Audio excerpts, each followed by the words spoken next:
उसमें सामान आप बनाओ, लेकिन सरकार के पैसे का दुरुपयोग करना, अधिकारियों को आप प्रेशर देकर और वहां पर उसको पैसे को लगाना, वो अधिकारी भी जिम्मेदार है। जिन अधिकारियों ने वो पैसा पास किया, जिन ठेकेदारों को टेंडर दिया, और परकोटे में आप जाकर देख लो, मैं यही खड़ा हूँ, आप जाकर देख लो, उन्होंने प्राचीन परकोटे की दीवारों को तोड़ा है, तोड़कर अंदर सरिये, पिल्लर्स इत्यादि डाले हैं और उस पर छत भरी जा रही है। 300-400 गज का कब्जा किया जा रहा है, तो वो कब्जा करके फिर हम लोगों को कहते हैं सनातनी गुंडे। अरे सनातनी गुंडे आप कह रहे हो, सनातन वो है जो संपूर्ण विश्व में जाना जाता है, विश्व बंधु के नाम से, विश्व गुरु के नाम से, और सर्वे भवन्तु सुखिनः की कामना करने वाला होता सनातनी व्यक्ति। जीव जंतु पशु पक्षी लता पता में, पर्वतों में, धरती में, पानी में, सब में भगवान मानता है, सबकी आराधना करता है, सबको बचाने का काम करता है। आप उस सनातन को, सनातनियों को, कार्यकर्ताओं को आप वहां पर इस प्रकार से संबोधित कर रहे हैं, अभद्र भाषा का बात कर रहे हैं। वो वीडियो मेरे पास सुरक्षित है। इतनी गंदी गंदी भद्दी गालियां वो लोग दे रहे हैं, कांग्रेस के कार्यकर्ता दे रहे हैं। रात के एक व्यक्ति ने मुझे कहा है कि मैं बिना वेपन के आऊंगा और तेरे को उस गणेश जी के मंदिर के बाहर ये वो सारा रिकॉर्डिंग है मेरे पास में। इतने अपशब्द कहना, क्या जान से मारे, क्या धमकियां दी है ना साहब, बिना वेपन के आऊंगा मैं, ये क्या दी है? रात को एक धमकी आई है, मेरे पास रिकॉर्डिंग है, व्यक्ति के नंबर है, और वहां पर मौके पर हमें कोई उपद्रव नहीं करना था, हमें तो खाली अधिकारी को बुला के बताना था कि श्रीमान इसको चेक करिए, नियम कायदे से बन रही है क्या, और नियम कायदे से बन रही है तो बनवाइए, और बिना नियम के तो रोक दीजिए। हम कह के चौराहे पर आ गए, उन्होंने उसके बाद इतनी गंदी गंदी अभद्र भाषा में गालियां दे के ऐसे शब्द बोले जो मैं यहाँ मीडिया में कतई नहीं कह सकता, लेकिन उनका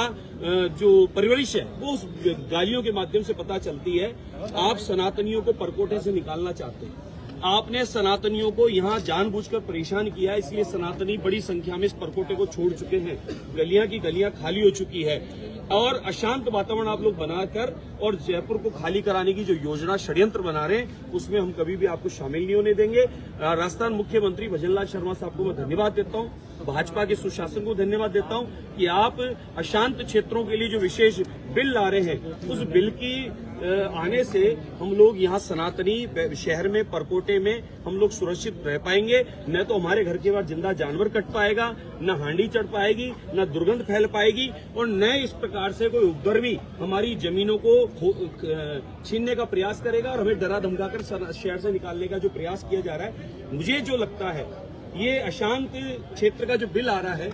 इस बिल का पेट का दर्द रफीक खान और अमीन कागजी को सता रहा है, और जो डर है उनको कि सनातनी शहर में अब रह पाएंगे, जो शांति से, प्रेम से रह पाएंगे सनातनी लोग, उस सनातनियों को जो निकालने का उनका षड्यंत्र वो फैल हो रहा है, इसलिए उन लोगों को ज्यादा पेट दर्द हो रहा है। ये तो चांदपोल हनुमान जी की दीवार के अड़ा के, गणेश जी महाराज की दीवार के अड़ा के, और वहां गुपचुप में छुप के जो मीनार बनाने का जो प्रयास किया जा रहा है, वो जानबूझकर शहर का माहौल खराब करने की चेष्टा है, और इसके ज्यादा कुछ नहीं। अमीन कागजी ने कहा है कि जिस तरीके से आप उनके क्षेत्र में जा रहे हैं, उन्होंने कहा कि मुझे फिर बार-बार